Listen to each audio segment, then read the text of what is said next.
jelas maknanya menurut ulama Hanafiyah.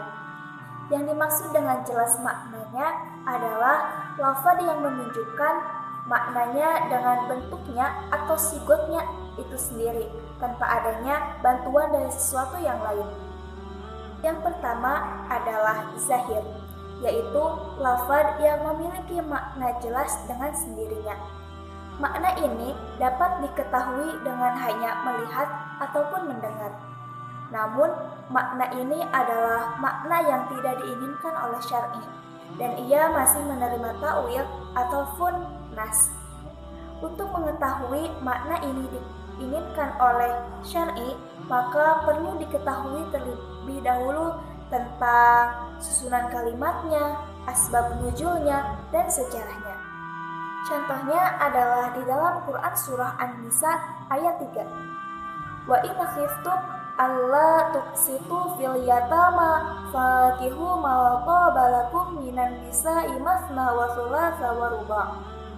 Artinya, jika kamu khawatir tidak dapat memenuhi hak-hak perempuan yatim bila mana kamu menikahinya, maka nikahilah perempuan-perempuan lain yang kamu senangi, 2, 3, ataupun 4. Di dalam ayat tersebut, makna zahirnya adalah diperbolehkannya menikah.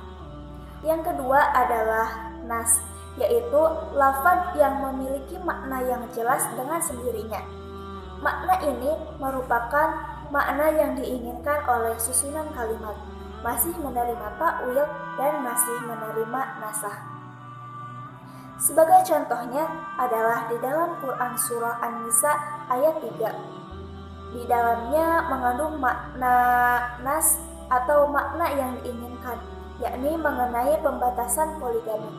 Yang ketiga adalah mufassar, yaitu lafaz yang maknanya jelas, susunan kalimatnya tidak menerima ta'wil namun masih menerima nasakh. Contohnya adalah di dalam Quran surah An-Nur ayat 4. Fajliduhum samanina jaldah. Di dalam ayat tersebut terdapat makna mufassar, yaitu lafaz samanina yang bermakna 80. Makna ini termasuk ke dalam mufassar karena makna ini merupakan makna yang diinginkan oleh susunan kalimat. 80 tidak boleh lebih dan tidak boleh kurang. Yang keempat adalah muhkam, yaitu lafaz yang jelas maknanya. Susunan kalimatnya tidak menerima ta'wil dan tidak menerima nasakh. Contohnya adalah di dalam Quran surah An-Nur ayat 4. Wala taqbalu syahadatan abadan. Artinya, dan janganlah kamu menerima kesaksian untuk selama-lamanya. Lafaz yang jelas maknanya menurut ulama Syafi'iyah. Lafaz yang jelas maknanya menurut ulama Syafi'iyah, yakni jumhurul ulama, yaitu terbagi menjadi dua. Yang pertama adalah az-zuhir, yang kedua adalah an-nas. Az-zuhir adalah lafaz yang menunjukkan kepada makna dengan dalalah zaniyah, baik dalalah tersebut berasal dari bentuknya maupun adatnya. Kriteria ini juga mencakup salah satu pembagian dari lafaz yang menjelaskan maknanya menurut ulama Hanafiyah, yakni az-zuhir dan an-nas. Yang kedua, lafaz yang jelas maknanya menurut ulama Syafi'iyah adalah an-nas. An-nas adalah lafaz yang menunjukkan kepada makna dengan dalalah qotiyah. Kriteria ini juga termasuk salah satu kriteria dari pembagian lafaz yang jelas maknanya menurut ulama Hanafiyah. Al-mubayyan berarti yang menjelaskan atau yang merinci, sedangkan menurut istilah terdapat dua redaksi yang sama-sama dikemukakan ulama usul fikih tentang pengertian al-mubayyan. Pertama, al-mubayyan adalah upaya menyingkapkan makna dari satu pembicaraan serta menjelaskan secara terperinci hal-hal yang tersembunyi dan pembicaraan tersebut kepada orang-orang yang dibebani hukum. Kedua, al-mubayyan adalah mengeluarkan suatu ungkapan dari keraguan menjadi jelas. Maksudnya, Jika ada suatu ungkapan yang masih mujmal atau samar, maka dengan mubayyan ungkapan itu menjadi jelas.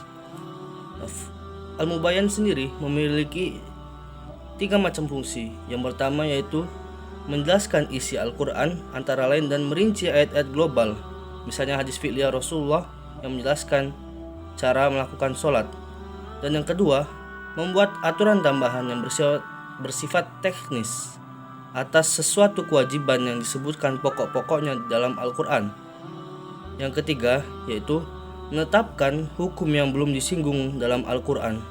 Contohnya hadis riwayat An-Nasa'i yang artinya dari Abu Hurairah, Nabi SAW bersabda, semua jenis binatang buruan yang mempunyai taring dan burung yang mempunyai cakar, maka hukum memakannya adalah haram. Yang kedua akan membahas mengenai hakikat. Hakikat memiliki kesinambungan dengan majas dalam bentuk mutadhayyifan atau relative term, dalam arti sebagai 2 kata yang selalu berdampingan dan setiap kata akan masuk ke dalam salah satu di antaranya. Hakikat sendiri memiliki pengertian bahwasannya suatu lafaz yang digunakan untuk menurut asalnya untuk maksud tertentu. Maksudnya lafaz tersebut digunakan untuk perumus bahasa. Memang untuk itu, seperti kata kursi, menurut asalnya memang digunakan untuk tempat tertentu yang memiliki sandaran dan kaki. Meskipun kemudian kata kursi sering pula digunakan untuk pengertian kekuasaan. Namun tujuan semula kata kursi bukan untuk itu, tetapi untuk tempat duduk. Hakikoh sendiri terbagi menjadi 2. Yang pertama yaitu hakikoh lughawiyah dan hakikoh syar'iyyah. Lanjut, yang selanjutnya yaitu majas. Majas menurut ulama adalah diambil dari kata al-mawdu'u ajaz, yang artinya meninggalkan atau menempuh suatu tempat. Sedangkan menurut istilah, majas adalah menggunakan suatu kata bukan pada makna asalnya karena adanya qarinah atau indikasi. Majas sendiri terbagi menjadi 3. Yang pertama itu majas lughawi, yaitu menggunakan lafaz bukan untuk arti yang sesungguhnya karena adanya qarinah lughawi atau tuntunan kebahasaan, seperti yang digunakan untuk arti laki-laki yang pemberani. Yang kedua yaitu majas syar'i, yang menggunakan lafaz bukan untuk arti yang sesungguhnya karena ada qarinah syar'iyyah, seperti menggunakan lafaz salat yang arti aslinya adalah berdoa digunakan untuk arti suatu ibadah tertentu. Yang ketiga yaitu majas urfi khas, yaitu menggunakan lafaz yang bukan untuk arti yang sesungguhnya karena adanya tuntunan kebiasaan yang tertentu, seperti menggunakan lafaz al-hal yang artinya berubah digunakan untuk memerlukan keadaan seorang baik ataupun yang buruk. Dan yang terakhir, majas urfi am, yaitu menggunakan lafaz bukan untuk arti yang sesungguhnya karena adanya kecocokan dan tuntunan kebiasaan yang umum secara menyeluruh, seperti menggunakan lafaz ad-dabbah yang artinya hewan digunakan untuk arti orang yang bodoh. Bismillahirrahmanirrahim. A. Lapat dari segi ketidakjelasan maknanya. Tian Al-Kahfi. Pengertian Al-Kahfi menurut bahasa adalah tidak jelas atau tersembunyi. Sedangkan menurut istilah seperti yang dikemukakan oleh Adib Salih adalah sesuatu lapad zahir jelas maknanya, tetapi lapad tersebut menjadi tidak jelas. Karena apa? Karena ada hal baru yang mengubahnya, sehingga untuk mengatasi tidak ada jalan lain kecuali dengan penelitian yang mendalam. Contohnya lapad syariku yang berarti pencuri dalam ayat. B. Pengertian al-muskil. Lapad muskil ialah suatu lapad yang samar artinya, disebabkan oleh lapad itu sendiri. Muskil menurut bahasa ialah sulit atau sesuatu yang tidak jelas perbedaannya. Sedangkan menurut istilah, muskil adalah suatu lapad yang tidak jelas maksudnya karena ada unsur kerumitan. C. Pengertian al-mujmal. Secara bahasa, mujmal berarti samar. Secara istilah, para ahli usul fikih mendefinisikan mujmal dalam berbagai macam. Imam Sarakhsi mendefinisikan mujmal sebagai suatu lafaz yang tidak dapat dipahami. Yang tidak dapat dipahami maksudnya. Kecuali ada penjelasan dari yang mengeluarkan lafaz mujmal itu dan melalui penjelasan diketahui maksudnya lafaz tersebut. Contoh lafaz mujmal, lafaz yang artinya dipindahkan oleh syara dari arti bahasa ke arti syara. Seperti lafaz salat, zakat, puasa, haji. D. Pengertian al-mutasyabbih. Lafaz mutasyabbih secara bahasa adalah lafaz yang menggunakan pengertian karena mengandung beberapa persamaan. Lafaz mutasyabbih menurut ulama usul fikih adalah lafaz yang disigotnya tidak menunjukkan maksudnya, seperti potongan-potongan huruf pada permulaan. Pengertian takwil.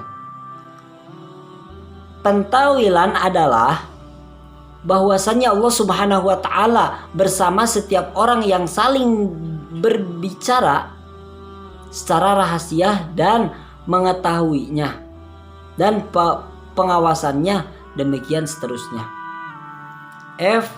Pengertian at-tafsir. Menjelaskan sesuatu yang diturunkan Al-Quran secara global.